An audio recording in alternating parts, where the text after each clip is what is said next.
Hello, my name is Mike Burnstine. I'm an oculofacial surgeon at Eyesthetica and clinical professor of ophthalmology at USC. In this segment, I'm going to speak about droopy eyelids. Specifically, I'm going to talk about eyelid position and amount of extra skin.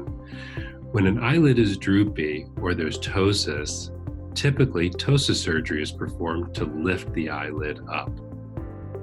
When there's excess skin, a patient has dermatocholasis and blepharoplasty is performed. Oftentimes, both exist together, and we do both blepharoplasty and ptosis repair. Frequently, I'm asked many questions. Insurance will cover these procedures if the droop is visually significant, and we do tests in the office for this. It can take anywhere from 3 to 6 weeks to heal completely and be camera ready. And finally, surgery is done in an office-based setting or a surgery center. Thank you for your time and attention.